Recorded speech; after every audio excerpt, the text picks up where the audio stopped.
Bureau chief Shahzad Chandio जी report मुताबिक पूरे मुल्क जियां दादू में बि शहदाए करबला जी याद में यजीदियत खिलाफ आज़ादारी जो सिलसिलो जारी है। दादू हर तरफ या हुसैन जो सदाऊं बुलंद रहियूं। नव मुहर्रमुल हराम जे सिलसिले में मोहसिन शाह इमाम बारगाह मां मातमी जुलूस बरामद थियो। दादू मातमी जुलूस शहर जे मुख्तलिफ रोडन रस्तनि खां थींदो पुराने बस स्टॉप वारे इलाइक़े पहुतो।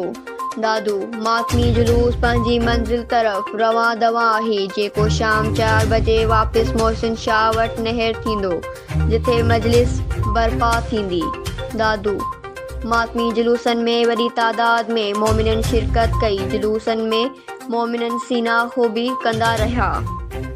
दादू जॾहिं त शहर जे मुख्तलिफ इमाम बारगाहुनि में 10 खां वधीक मजलिसूं पिण थींदियूं। दादू शहर जे मुख्तलिफ रोडन रस्तनि चौराहनि ते सबीलूं लॻायूं वयूं। न्याज़ नगर जो सिलसिलो पिण जारी रहियो।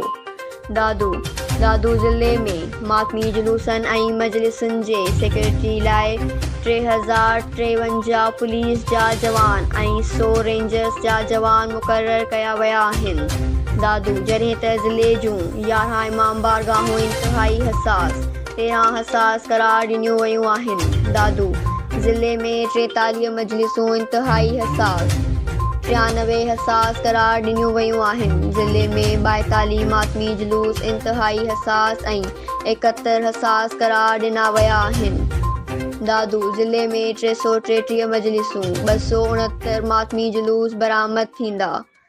दादू शहर में 10 मुहर्रम सुभाणे 30 मातमी जुलूस बरामद थींदा।